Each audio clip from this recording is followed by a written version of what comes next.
Hello and welcome to Nerdarchy, for nerds by nerds. I'm Nerdicus Dave, and today I am joined by Jacob Faustino. How are you doing today? I'm great. How are you doing? Excellent. So, if you'd be so kind to kind of tell people a little bit about yourself and what it is we're here to talk about today. Sure. So obviously, I'm Jacob. I represent UCSB Tabletop RPG, and currently we are doing we started our first charity, and we're actually raising funds for Child Mind Institute. They are a charity that researches mental health practices. They advance research, they lower medical costs, and they provide expert training for people who are suffering from things like schizophrenia, dementia, Alzheimer's. So that's what we're raising funds for this year. Is this the first time doing it? Have you done this before? Yeah, this is my first time running anything like this. I had a lot of time over to 2020 to kind of figure out things that I wanted to achieve while I still had some time here in college. And starting up my first charity event was kind of something that just kind of rose to the top of the list as I knocked other things out. Now, what exactly is UCSB TTRPG? Sure. So UCSB is just University of California, Santa Barbara. That's the college I go to. And tabletop RPGs are tabletop role-playing games. We kind of are at the forefront of the clubs who kind of work in that realm of it. Currently, we expanded from about 100 members last year to we are approaching 500 members this year in the past 4 or 5 months or so. And that's kind of the meat of what I wanted to get at. You guys are actually a club Yeah, affiliated with the school for getting people together to play TTRPGs. 400 correct. members, that's nothing to sneeze at. That's a lot of players. You guys are going to need a lot of GMs. Do you have any problems getting GMs? Oh, it's absolutely horrible. We were actually setting up to do our first one-shot social event. Currently, we have about like I think signed up we have about 50, 60 players, and it's just me currently GMing. So it's been really rough, but Yeah. luckily we have some other GMs who are doing year-long campaigns that have kind of spread out some of the weight. But yes, we need more GMs. 60-person table shouldn't be a problem at all. Oh, yeah, no, it's gonna be great. It's gonna be fantastic. I Yeah. won't have any issues at all. So this particular cause, World Health Day, does it have a personal significance to you? Yes, indeed it does. A lot of my family has had issues with mental health. My great great grandfather, who fought in World War II, he ended up having depression, and that was really rough at the end of his life. My other grandfather, he had Alzheimer's and dementia at the end of his life, which was terrible, of course. And then my older sister, she suffered through a lot of that stuff due to things outside of her power, obviously. And so, growing up around it and being super familiar with mental health, it was something important that I wanted to put some good into the world, especially here at UCSB. Um, we've had a couple of issues with mental health recently and in the past couple of years.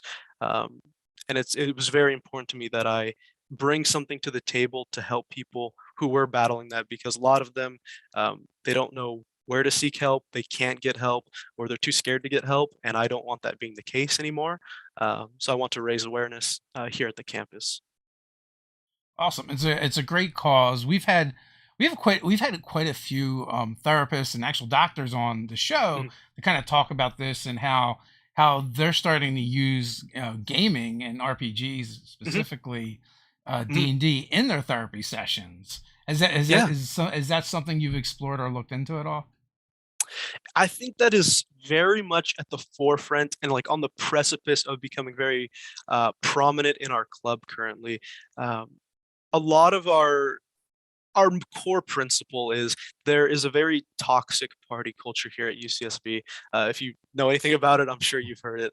But our main goal is to kind of help kids who are stuck in that and they want to get away from it, a way to kind of have another outlet for them rather than going out drinking, smoking, all that kind of stuff, is give them something else to do. And it's very hard at first, but they end up loving it. I mean, as that's the crazy thing about tabletop RPGs. Even if you're not a 5e fan or you're not a Pathfinder fan, there's something out there. Call of Cthulhu, Monsters of the Week, all that good stuff. And I think we've had a lot of success into it. Um, and we hope to keep building up this community and help more people out. We want to help as many people as we can if they want that help.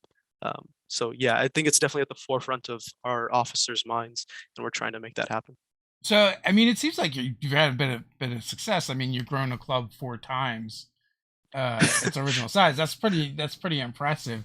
Now, I mean, I've never been to college. I don't know a lot about college. Is a 400 member club large? It sounds large. I think it's large. So Discord implemented this like hub thing now. So if you log in with your school email address, you can see the list of clubs that are on campus. And so I was like, I'm just gonna see who else is on here. And I think we're in like the top three like of the largest clubs on campus. Again, I think there's still a little bit of stigma in college, like, oh, tabletop role-playing games, that's Uh, very, it's like it's kind of lame or whatever. yeah. So I think there's still much like a lot of stigma around it, but I mean, we're growing pretty fast, and I'm not going to take 100% credit for it. My other officers who have helped me grow this community, shout out to them. But yeah. I feel like there's less and less of a stigma than there was when I Mhm. was growing up.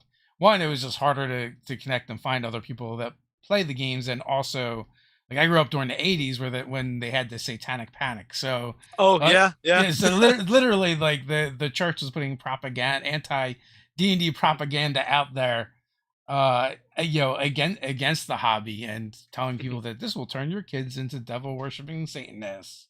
Oh yeah, I loved watching those videos. As soon as like I got into it, right? The YouTube algorithm, bless it, it started popping up with like, oh, here's a little bit of fact about this. Here's some more D&D 5e stuff, and I started going into it. Yeah, but my my grandmother was very much a part of that because her son, Yeah. my uncle, he was very much into D&D. He loved it. He would go over to his friend's house every single weekend, and she would be like, "What are you doing over there?" Eventually they had that discussion, and she's fine about it now, but she was very much like thinking, oh, he's going to come back casting Eldritch Blast someday. No, but so yeah, she was very much a part of it. I vaguely remember there was a talk show host, Phil Mhm. Donahue, Yeah. and I vaguely remember him doing a segment on it, and like we were kind of lucky in a sense that, like, our parents didn't really care that much. Like, my parents were very Uh, unattached to what we Unfazed did, by it. Yeah. and then many of my friends, like, their parents weren't affected by this stuff. They're like, oh, you've got books.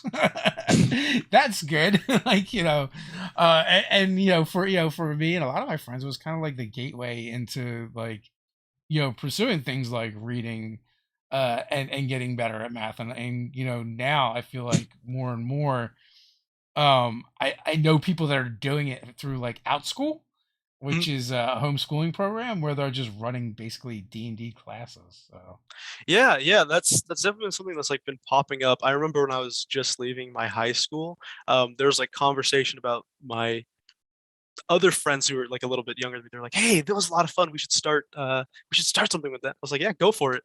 Have fun with it." So I don't keep in contact with them anymore, but I think it started working out because they were really really into it. how did you get into gaming? Uh, just regular gaming or tabletop gaming? Tabletop gaming. We'll start Tabletop there. gaming. Sure. I remember I had my two friends, Kenneth and David, and they were like, "Hey, let's hang out." So I went over to their house. We were just playing. We were playing Mortal Kombat at first, and then Dave was like, "Hey, I have this game. It's called Dungeons and Dragons. You ever heard of it?" And I had never even heard of it in my life. I didn't know it was a thing. And I was like, "No, what do you do?" And he was like, "Well, you have these character sheets, and I tell a story." I was like, "Oh, okay. Is that it to it?"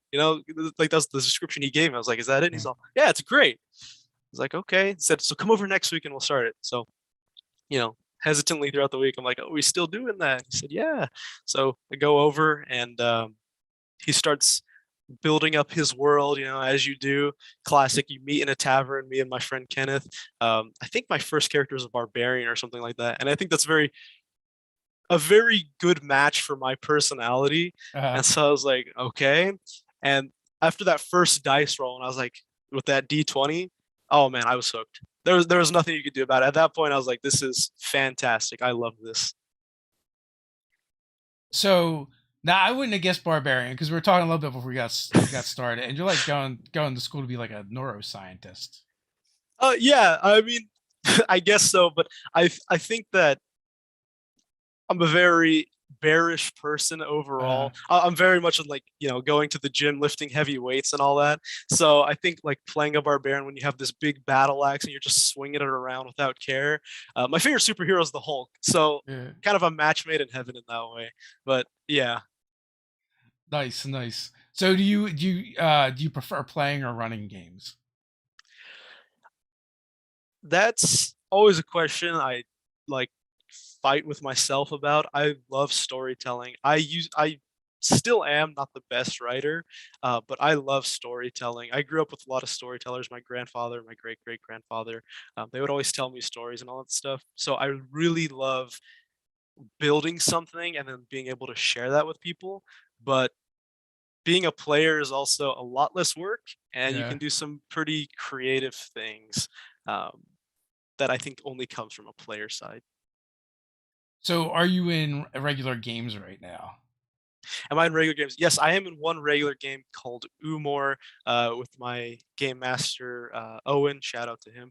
I'm having so much fun. I'm playing a Lokatha fighter, of course, a little bit away from barbarians, some more stuff there. But I'm having so much fun playing that. Yeah. Is it an aquatic game? Yeah, of course, it's very much an aquatic game. Like basically the Yeah. whole world has like sunken underwater, save for like a few key islands. But I was like, I'm gonna just try the fish people. That sounds cool. So yeah. I was thinking either that or you're just gonna have fish people problems all the time. Oh yeah, the bag of holding with an ocean in it. Yeah, of course. Yeah. Yeah. Easy fix. So how long have you been involved with the group? Did you get involved with the UCSB club right away, or is this a newer thing? Yeah.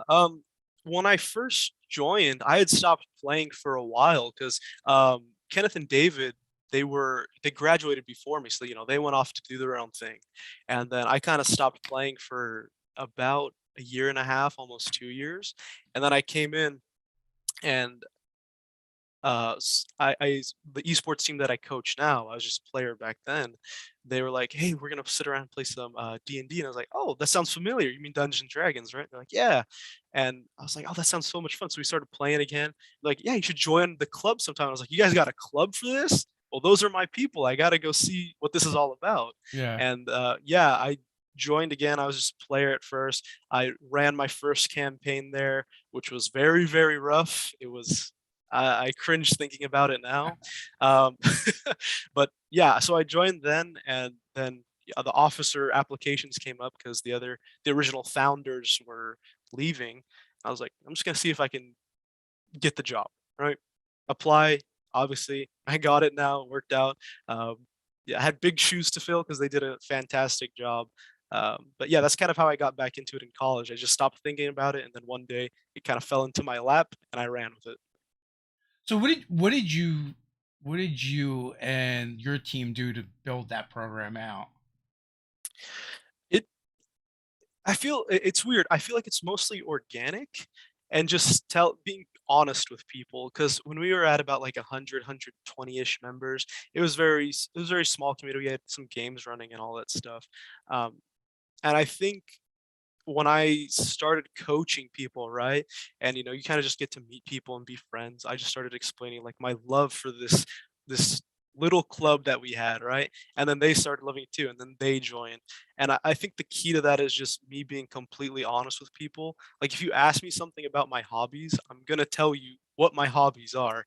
And it kind of just kept spreading and spreading. And I mean, I can't really, it's almost like a phenomenon to me. I never thought it would be this big or that I've had a platform to be able to um, reach out and start like charities and all stuff. I never thought in my lifetime that I would be doing that.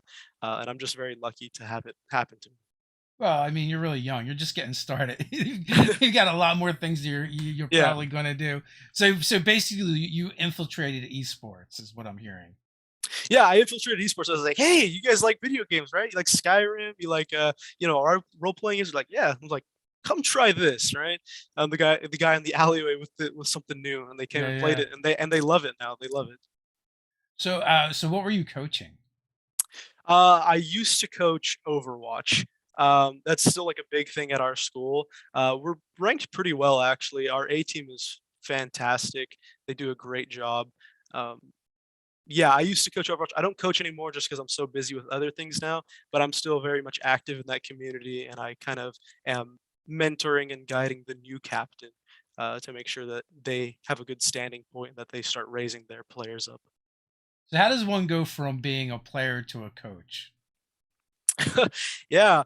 So 1 year Is it in like you get older and your reflexes aren't as good as they used to be and got to pass the torch, or Well, I mean, pretty much, right? We have boomer tags in our thing, right? The the old folks. uh-huh. So eventually they graduated and moved on, and one of them was like, "Hey, we need a new coach. I think you've done a pretty good job. Would you like to try to take a stab at it?" And I'm not the best player in that game. I never will be, but I was like, Uh-huh. "Sure, I'll do it." And so I started playing. I started coaching with them, and we raised up a couple good players. They're very good now. I think I shot them from. We had one player that was bronze, and I took them all. So bronze is like the worst level in the game, and I Mhm. took them all the way to about platinum, which is about mid tier. So I worked really hard on those players, and eventually I was like, well, this was a lot of fun, and I had fun coaching, but I have other aspirations that I want to get to now, and so I went ahead and passed the torch to the next person who I thought was going to be a good fit. So what does that look like, coaching someone through esports? Like Yeah. I'm just old, right? So like I have no frame of reference for something like that. I mean, it's a lot of yelling, right? Because the games they're so fast paced now. Yeah. It's just a lot of yelling and trying to get people to do the right thing, and then it's a lot like studying. So you do something, you get your test back, you got a question wrong, you look at it and you go back and figure out why it went wrong. That's essentially the simplest way I could break it down. It's a lot like studying. We should You probably run do more of drills, that. like if like in sports you would run drills, right? Like here, Yeah, we're gonna do this pattern. yeah. I mean, yeah, we do exactly. That's exactly right. We'll have something called the meta about who's the best characters in the game right now and Uh, how they can kind of synergize with each other. And I'm like, all right, you're gonna play this, you're gonna play this, figure it out. And they start playing it, and then we'll start finding ways how they all can. We'll see the puzzle pieces kind of come together and how they start functioning with each other. And that's the breakdown of the game. It's all one big puzzle and figuring out who's gonna be the best fit where. so is there are there crazy like esports parents yet? Like, is that a thing? Have we moved to that point, like with regular sports, or we've quite not evolved there? Because it's going to happen eventually. It has to. Like, I Oh yeah. remember I used to work in a gym as a trainer, Mhm, and like I would train these moms, and they would come in and they would talk about swim. mhm, And like, I remember the one time I was like, "Well, do your kids ever just like swim for fun?" Right? mhm. And the look they gave me, oh my god, I could have died. Um, I think so. I know my mom isn't particularly interested in it. Yeah, She's, very much football. She loves the Chargers. yeah. Yeah, well, that's a discussion for something else, but she loves the Chargers and all that stuff. But I know that the one of my players' moms, they're like, "Hey, get me your jersey. I want to watch your games and all that stuff," because it's all been online, so it's easy accessible for them. Yeah. And so her mom has been a complete Like, fanatic are they about painting all their this. faces yet, or what? Like, At this point, I would not like say no to that. Yeah, she I think she ordered about 3 or 4 jerseys, and so yeah, she has one, and then some of her family members have one, and then I think they uh, still tune into her games whenever she's playing. So I mean, I think it's definitely coming to that point, and especially with things like Valorant getting so big, which is like another kind of CS:GO Overwatch yeah. hybrid. I mean, that's probably going to take off soon. So I'm not surprised if it gets to that point. I remember, as a kid going to like I was never really into sports, but Mhm, quite a few of my friends were, and I remember being at one of my friends' baseball games, Chris, and like he was like on third base, and his mom's like screaming at him, "If you steal that base, you're not getting dinner tonight." And like they just get crazy. I mean, yeah, sports ones are great. I remember I used to do like kickboxing and jujitsu, Uh, and my mom was crazy about that. She loves fighting. I don't know why, but yeah. yeah. So like whenever we Jacob would, smash his face. yeah, she'd be like, "Get him!" And, I'd go over there and we start doing all the maneuvers. So she's very much more into like what she considers real sports. Yeah. Yeah, she's never really quite understood the importance in my life, at least, about esports and that kind of thing. Yeah. Well, she's probably just old like me, so. But now I just like mock my son for not being good enough at like video games. I'm like, you're such a disappointment. I remember one time I was practicing before I was a coach for Overwatch, right? And I just Yeah. kept dying on this one character I was trying to learn. And my stepfather comes in, he's like, I hear you yelling a lot. Maybe you should try something else. You're not very good at this one. I was like, fair enough, fair enough. You're not wrong. That brings back memories to playing. Oh man, for the Nintendo, like the original Nintendo game, they had a wrestling game, Oh, and okay. like it, like trying to learn the moves and being so terrible and getting like trounced by the computer as a kid, and wanting to like throwing controllers, breaking controllers. Oh yeah, I've definitely had some. I haven't broken anything, Yeah. knock on wood. But yeah, there's been some things. I don't know if you ever played Mortal Kombat 10, but like the tower like mini game where you fight Shao Kahn at the end. We'd Uh, play that on the hardest difficulty. That man was a menace. He was an absolute threat I to the didn't even game. know they were up to 10.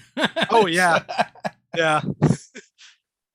I just remember like me and all my friends uh playing Street Fighter Mhm. and getting beat by like my youngest brother. Because we're Oh, all like we're come all in on. like our late teens, early Yeah. 20s. Mhm. So Rivers wants to know what school is this? Came late, and Okay. and kind of I guess we'll talk about what we're talking about as well. We'll kind of Sure. circle back a little bit, and links are in the description. Yeah, so I'm from University of California, Santa Barbara. I am the vice president of the Tabletop Club, and we're actually running our first charity event this year. It's the first time we're ever doing something like this. I know that so the links that you'll see, it's a Venmo. I understand it's very sketchy. I would be hesitant as well. I promise it's my own Yeah, personal thing that I convince set us up. you're not just gonna buy weed with that money. Yeah, yeah, it's very much sketchy. I understand that, but I promise you that it's going. The only person that who has access to that account is me, and as soon as I'm done with everything, I'm sending the exact amount to Child Mind Institute, who are sponsoring, and I'm actually going to be posting the receipt for all that good stuff, and every donation that we received will be going on a file as well. So there's no shady business here. I don't believe in that, and that would go against the whole what can you core principle about why I want to do that. what can you tell us about Child Mind Institute and why you chose that particular charity? Sure. So if you study anything about psychology or cognitive neuroscience, you know that most mental health issues begin to kind of pop up in adolescence and young adulthood. And Child Mind Institute particularly has an emphasis in that kind of field, trying to help kids who are suffering from that or who start to not understand why they are feeling so down all the time or why their anxiety is so high. And just being in a college environment, I see a lot of that every single day. It's unavoidable pretty much. And it hits very close to home for me for several reasons. And the whole reason I chose them was like, if they're doing that kind of stuff, I want to be part of that, and I want to help them be able to achieve a better lifestyle for people who can't quite handle it themselves. It's incredibly important to me, and I think it should be incredibly important to anybody who has seen it, who has lived through it. It's undoubtedly important. You know, it's kind of odd, like coming from the time period that I did, right? Like Mhm. when we were kids, like if you had any kind of problems, that you were just a bad kid, or like Oh it yeah. wasn't really it wasn't addressed at all, and to see it kind of evolve over the years, and even in school, then they would just like round up the quote unquote bad kids and just place them in one place together to isolate them Mhm. from the rest of the Mhm. school. Yeah. Um, And now it's good that we're finally getting to a place where we can address these things and people can get the help they need, and then people can understand that mental health is the same as any other kind of health, and Yeah. it's super important. We even like I've even seen in my personal life with with my son who's got anxiety that manifests in like he's got to take a certain medicine or he gets sick in the morning because of the stress and the anxiety. He can't even eat Mhm. anything. Yeah. It's good to see that we've moved on from those days, and even to see like my kids go through the school systems where when they need more help they got it, as opposed Mhm. to when I was a kid where the research wasn't there, the information wasn't there, and they just kind of like shunt us off, and like some of us were lucky enough to figure it out and reassimilate, Mhm. and others never did. Yeah, I'm very glad that like the stigma around it is kind of going away slightly, but it also leaves this huge gap to where like schools who weren't prepared for that, they're having to take on a lot of kids who are like coming forward and being more open about like what's going on with them. We Yeah, have that situation here on campus, unfortunately, that a lot of the staff and like psychiatrists and psychologists who work for the school, they weren't expecting this whole workload of new people coming in, especially after 2020 when everybody was locked away for a while. That has caused some issues, and I want to be able to help that at my school at some point. But I figured I should go to something a little bit bigger before I start working really hard on the stuff that's a lot closer because I'm not sure how to yeah. handle that. So it's kind of like uh, my warm up round, my practice, I suppose. Well, and it also makes sense because it's a lot easier to help raise the resources for the people that are already doing it, Mhm, and exactly. and kind of know what they're doing.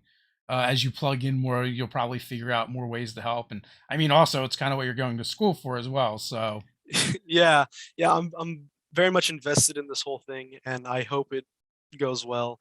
Um, yeah, I have high hopes for it, and I hope it all just works out. yeah, I mean, young people. I mean, all people really, but specifically young people nowadays have it so much harder because we just have this constant influx of information that never stops. Mhm. At least like when I was growing up, sure, the problems didn't get dealt with, but also we weren't inundated from the time we woke up to the time we went to sleep.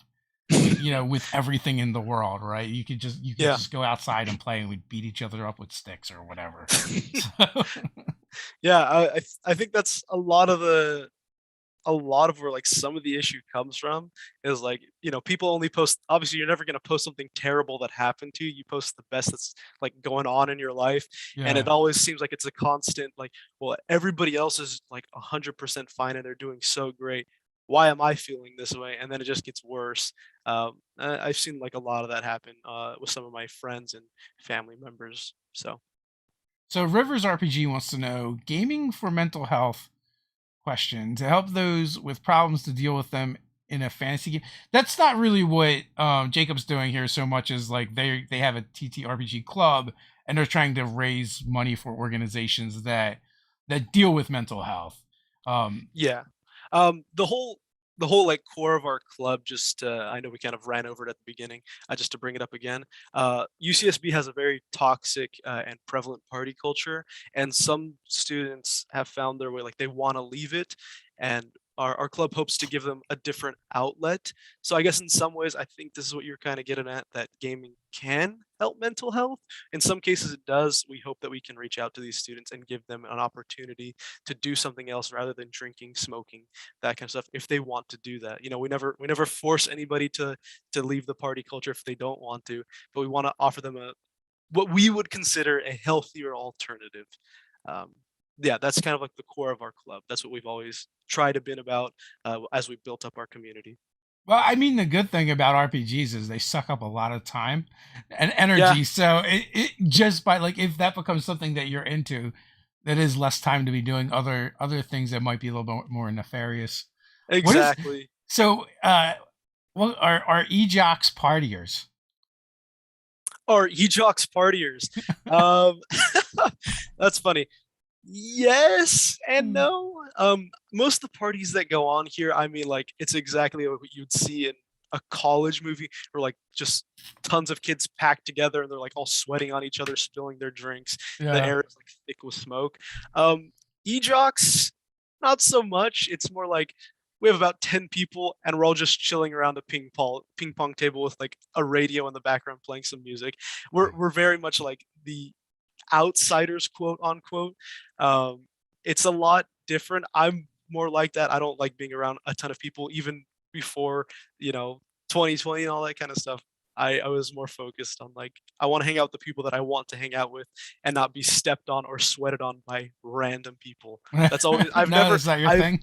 I've never understood why people enjoy that. I get that some people are just like they love that Yeah, culture. yeah. When It's I was your never age, been we my called thing. that Tuesday. You call okay. Yeah, so I e-jocks are definitely a different breed overall. Nice. So Brian Smith wants to know, what role can a friendly local gaming store play in making safe environments and helping younger people connect?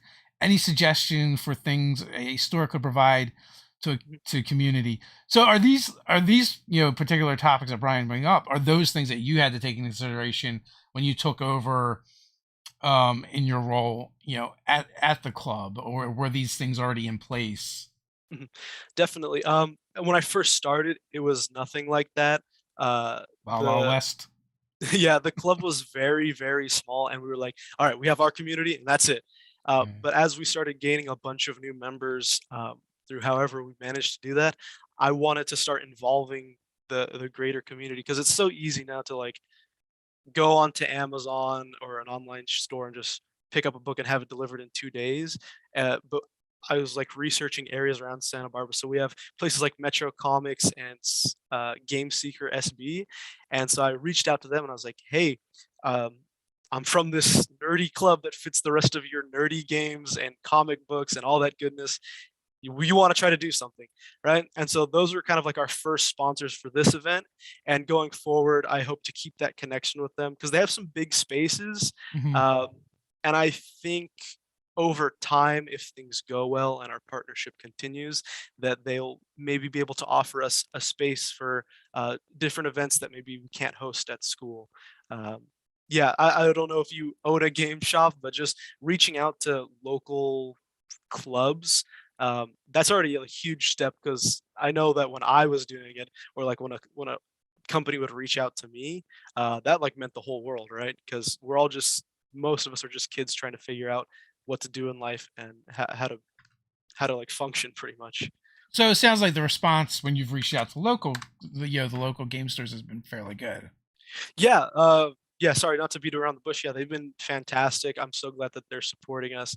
And I think it's especially important to support them as well. I mean, they're a local business. They have families and all that stuff. Help them out. Do the best you can. That is very much something that I want to do going forward is supporting them as much as they supported us. So, what are some of who are some of the other people you've gotten to get involved in the event you're going to be running? Because it's from the 10th to the 16th. You said is kind of your running, Mhm. not the event, because the single day is the event, right? Yeah. But like the time window when you're trying to raise money for Mhm. for the Child Mind Institute is from the 10th to the 16th. And is Mhm. it the 16th is the actual day? 16th would be our like one shot social day. Hmm. So, still being relatively conscious about things going on. We're all gonna get together and we're gonna have games running at different tables, and then we're gonna host a huge raffle. So basically, how I've like kind of done it is every time you donate a certain amount, you get one raffle entry, and then we'll just give those things out. Very grateful, of course. Nerdarchy is one of the people who decided to support us, so I'm very glad for that. Um, we have some other companies as well, like Miniature Market, who have donated a sum of miniatures for us as well. Reaper Minis, if you've ever heard of them, they're another miniature company, obviously. I reached out to them, they got back to us. Hit Point Press is another one. They're delivering us some Humblewood booklets and plushies, which is fantastic. So pretty much any tabletop RPG people who have a a very good standing in the community. I wanted to reach out to them and just see what I got back. Evil Hat Productions. I see you've got them. Yeah, Die Hard Dice. Die Hard Dice. Tabletop Tycoon. Metro Hmm. 25 Entertainment. McConnell's Fine Ice Creams. Nice. Yeah, that's a Santa Barbara favorite. I had to Yeah. get them. I like hammered them so hard. I was like, hey, And I see come help Critical us Role. out. So Critical Role got back to you as well. Yeah, we got a gift card, so that was great. Awesome. No, I mean, sometimes like some of the companies are just hard to get, you have them get back to you. So that's pretty impressive. I mean, for your first year out to have a bunch of, bunch of representation from the industry and the community to, help support the cause is awesome. Yeah, it was something I wasn't sure that would go well, but I'm very glad and fortunate that it did uh, pan out how I was hoping it would pan out. Um, so do you guys have like a day that you kind of get together for gaming? Do you have like a dedicated space? How does it work? So for the one shot thing, we basically had to rent out a place on campus in one of the big conference rooms. So we're setting up a bunch of tables and chairs there, getting it all ready to go. And then sometimes we'll do these things. Well, I don't know if it's going to happen this year, but we do these things called Lan Parties, which I'm sure you're familiar with. So we Yeah, plug in yeah. our computers all in this one area. We have esports running on one end of the hall. We have tabletop on the other end of the hall, and that's kind of like our convention time. Uh, but it's a lot of fun. So pretty much it's just ran all on campus in safe locations and all that good stuff. Is it something that people from the outside can participate for? Or is it specifically for the school? Uh, right now it's specifically for the school. We didn't expect like the expansion of like going from 120 to like almost 500 people in this short amount of time, Yeah. and we were way underprepared for that. So right now it's keeping it local and in the community. But I think hopefully going forward, if once we have enough resources and are able to kind of figure out how to look at things, that maybe that's something we can look into. Yeah. Will you guys be streaming any of the event? That would be fantastic. I hadn't considered it, but if people want to see live games, I guess I'm sure. Well, I mean, there's tons of people that watch them, so Yeah, I mean, it's a bunch of we're not like Critical Role or Dimension 20. We're just a couple of college kids rolling some dice, but yeah. that is something I could definitely look into and consider. It sounds fun. I've always thought that was like a fun idea, but I've never put it into practice. Um, so Cups wants to know, why do some folks treat mental health issues as something to hide or disparage? Why do people feel they have mental health issues, feel bad or guilty about it? Dr. Nerdocky, definitely not a doctor. Don't take any advice from me. You will die if you do, more than likely.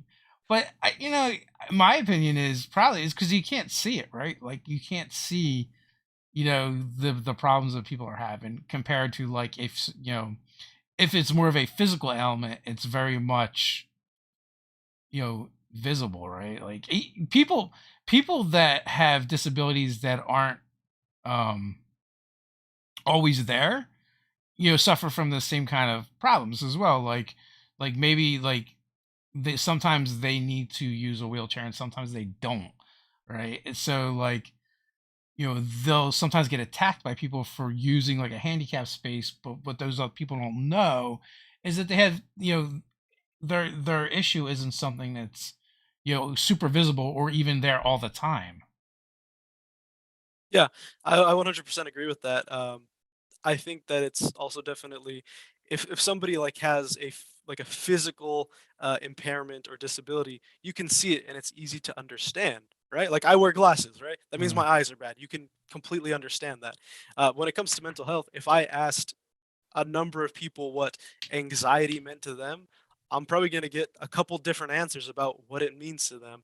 And so I think part of it comes from, well, if I can't understand it that well, or there's no perfect definition for me, then it shouldn't matter. I think that's what it used to be like. I think it didn't quite click with them what it meant. Yeah, and I think there's still a stigma around for some people that like that somehow those people are less or weak, for not being able to just deal with this problem. right? Mhm. Just because it's I guess it's harder to understand, right? Like Yeah. if you don't if someone doesn't have legs, you're not going to expect them to walk. It's very obvious, right? Like they're not going to walk. Yes. Um, but if someone has anxiety, like crippling anxiety, that keeps them from doing anything. Mhm. Yeah, I think it's very It's much like it's easier to see things rather than understand them. I think that's part of the problem. Um, and again, that's why I'm putting this whole thing together is trying to fix that issue and help the big guys who are able to actually put into practice what I want to see happen, the resources to do so. So Parks, is this something like Clinical Role? Now, Clinical Role is different because they're all licensed practitioners, I believe. At least I know Dr. Megan is, and so is Jack Birkenstock. This is just tabletop RPGs, but for a charity, for a cause, for Mental Health Day. So Yeah. you guys aren't trying to fix anyone, and No, also like I'm not qualified for that, and yeah, nobody else in the club is qualified for that. We are just simply a charity raising for another charity, is how you yeah. can think about it. We're giving the resources to people who are much smarter than us and much more prepared for that. That's the best way I could explain it. And as it should be, like Mhm. secondhand. I heard someone talk about running. They attended a panel that was run at a convention about mental health Mhm. and gaming, but none of them were mental health professionals that were actually on the panel Mm. and talking about maybe you should take some courses about mental health for your games. And I'm like, no, that sounds terrible to me. Like that is something you should definitely leave to professionals. Yeah, yeah, I'm definitely in that mindset as well. Yeah, sorry if there's any confusion. I'm not a doctor. Yeah. Not quite there yet. Maybe you play one in some of the games, but that's it. Oh yeah, Yeah. of course. My medicine checks spot on. Spot on. Yeah. But that's not quite the same. But still, I mean, that's awesome. Have you um have you seen Jasper's Game Day? I have not. So that's an organization for suicide prevention Okay. and mental health as well. Mhm. Put together by Fenway Jones when she was like I don't know, like 14 or something, Mm. and it's been a growing organization. So it might be like a good organization to kind of team up with. There's a bunch of them that kind of are Mhm. Yeah. springing up around RPGs. Like they started doing a Jasper's Game Day, and that's been extended to Jasper's Game Week. And during the pandemic, they kind of benefited a little bit from the fact that you couldn't do physical conventions, so they managed to get a lot of like high profile people to Oh, to to nice. take part. So Mm. it's really good. Yeah. Yeah, Brian says it's easy for typical people to just expect others to be as well. Like I have a hammer, so I'll hit the nail. You now, so you use the hammer, but they may not have that tool exactly. And Well the put. fact that when people can't don't see that, it's not obvious. That makes it a lot harder. Mhm.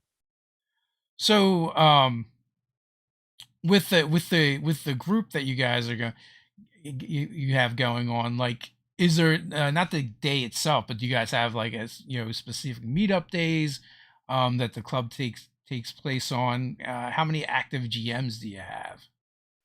Active GMs, that's a number I'm not quite sure on. I want to say we have out of the 500 people, we have like 15 or 30, somewhere in that range. Oh, there's like a long list, and I don't have it with me.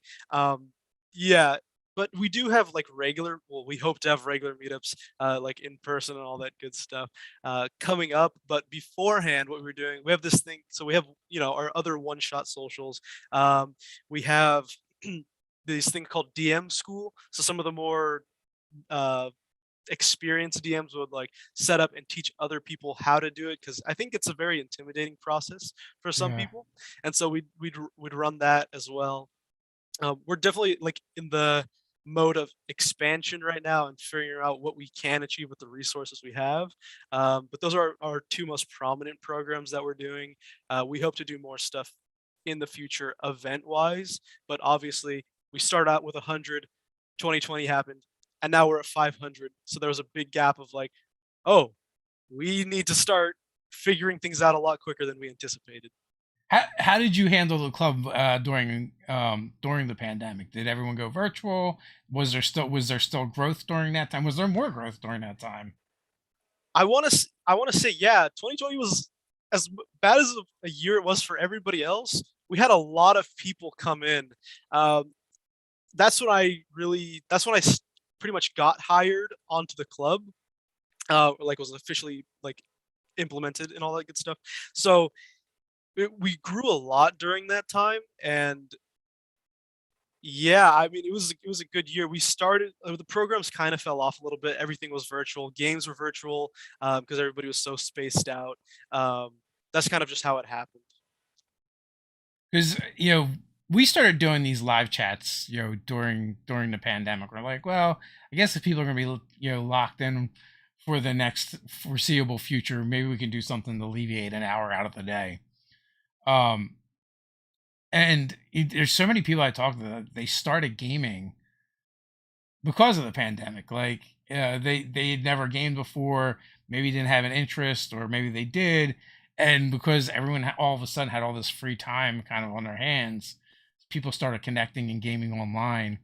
And then also people that would traditionally only game in person started gaming online as well. So I think it's it was bad, but it also, a side effect is, I think it grew the hobby a lot, and a lot of people that maybe wouldn't game if they didn't have an in-person game will now game online. So there's just more gaming going on.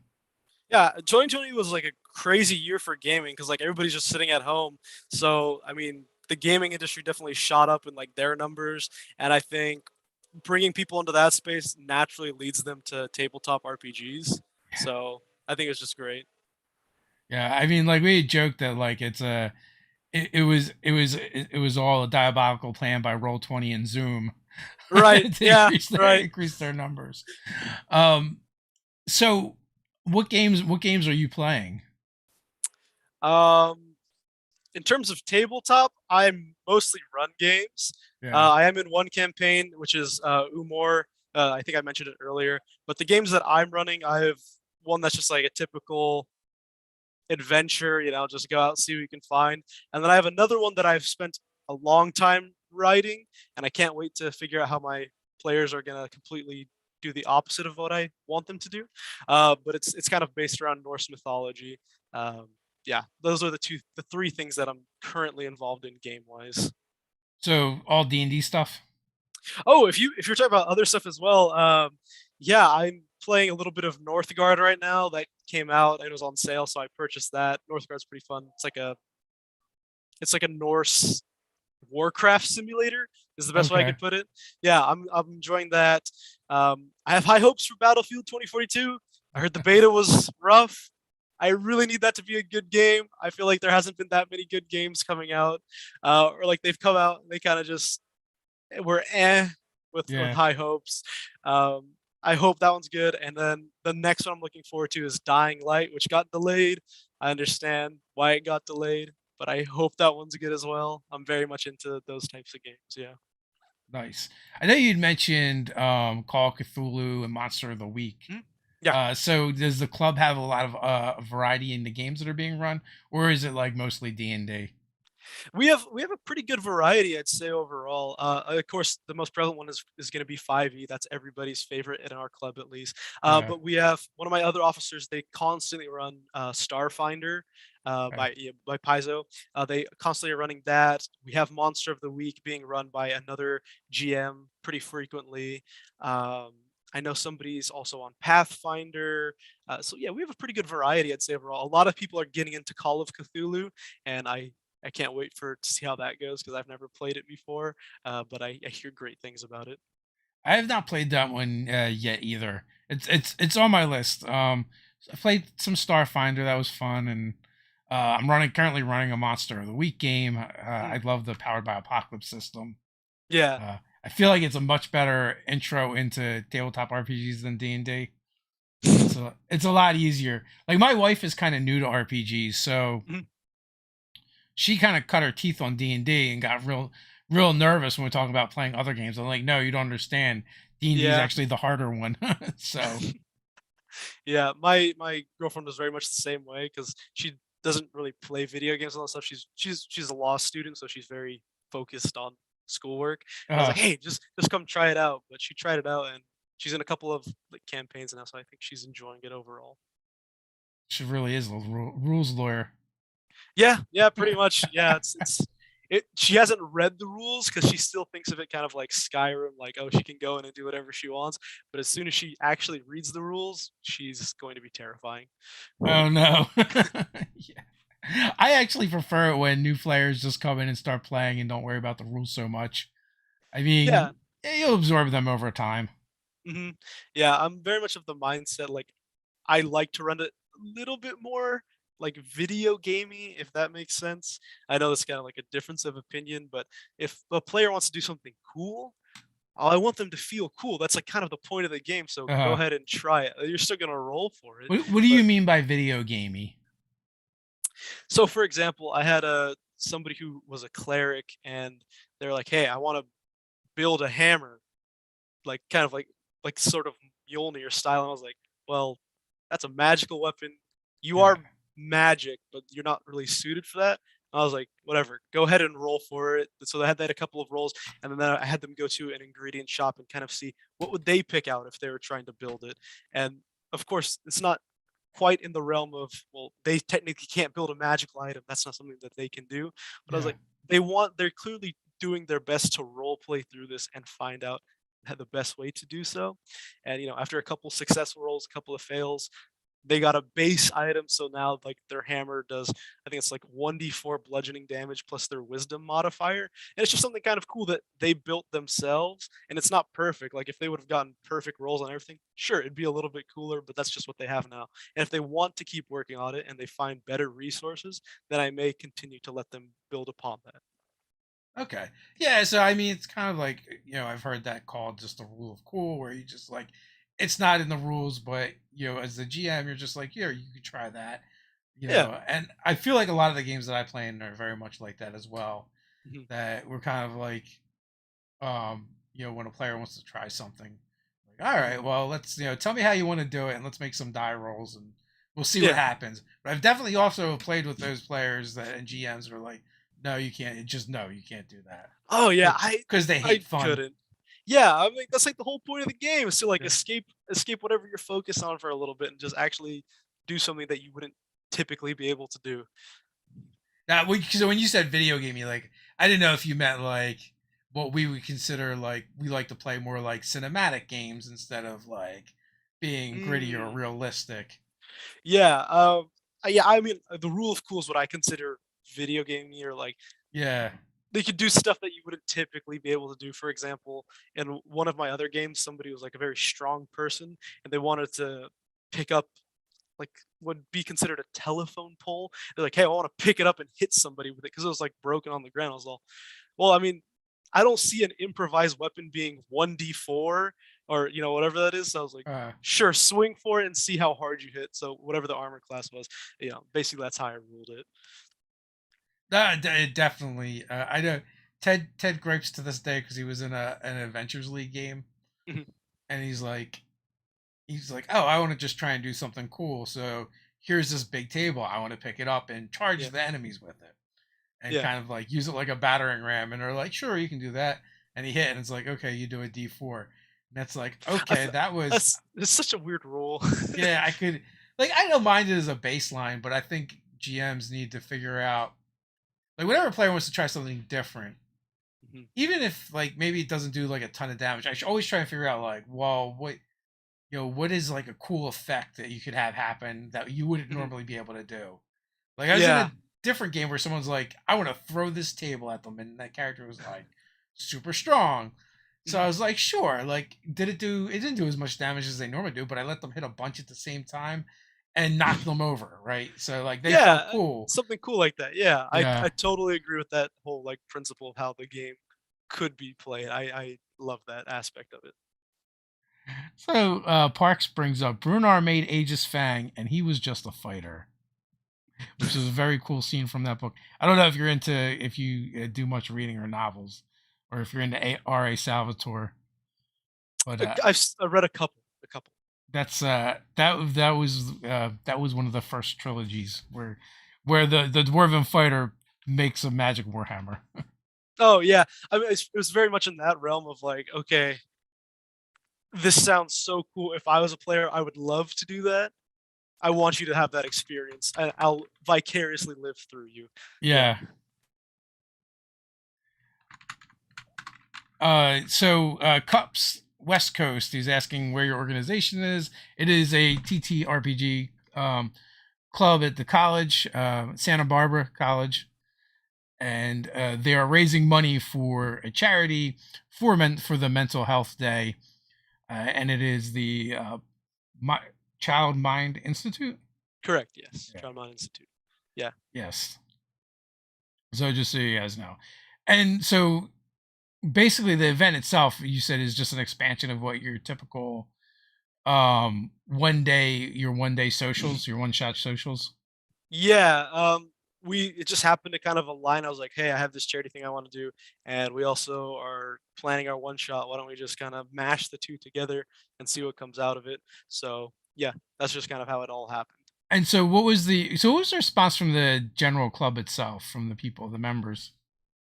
For the charity or just for the one shot? Both, Both. combining the two.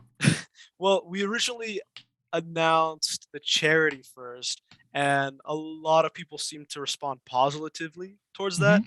And I think I mentioned to you beforehand.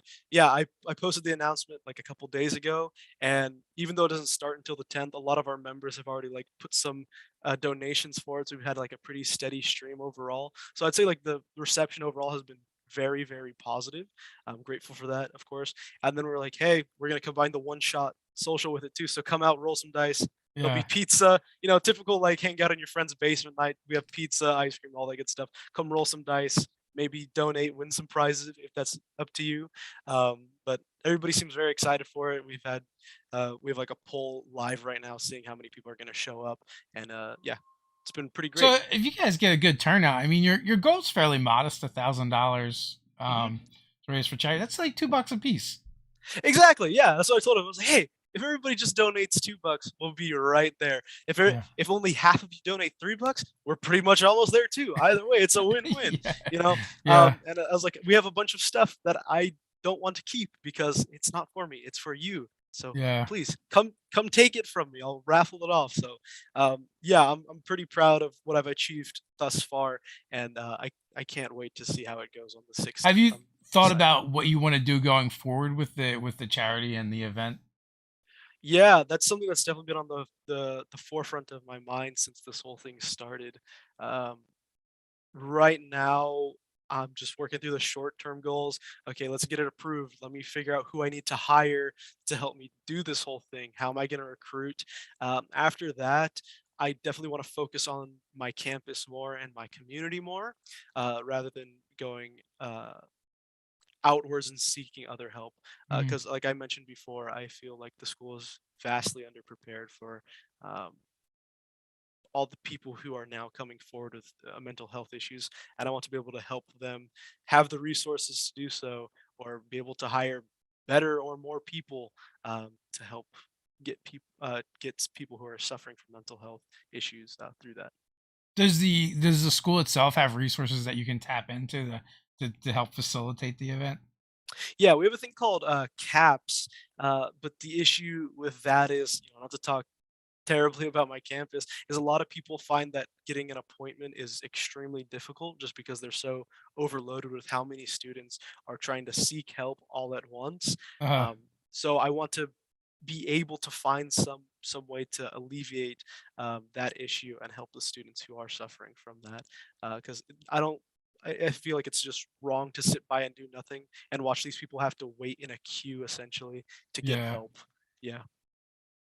What about for the event itself and putting together the charity? Are the resources available from the school to kind of facilitate that, or they're like, oh, that's a great idea. Good luck with that.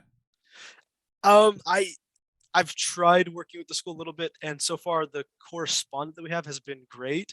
Uh-huh. She's helped us like set up the location and like got us the right paperwork and all that stuff. But definitely, this is kind of like putting something on the club's resume that hey, we achieved this, we did this, we're obviously successful. Now, what can you do for us, and how can we make this be a lot better for not only our club but for the entire campus? That's really what this whole thing is for. It's like one good push and say we were successful at this. Let's make it better, and let's have you help us a little bit more. That's awesome. I'm super proud of what you're doing and the initiative you've taken, Jacob. It is super awesome when I see young people getting involved and doing things that affect change. And I will absolutely use it to browbeat my children to just ask them why they aren't doing more, and bludgeoning them with it. But the hour mark is up. Mhm. Final thoughts before we head on out.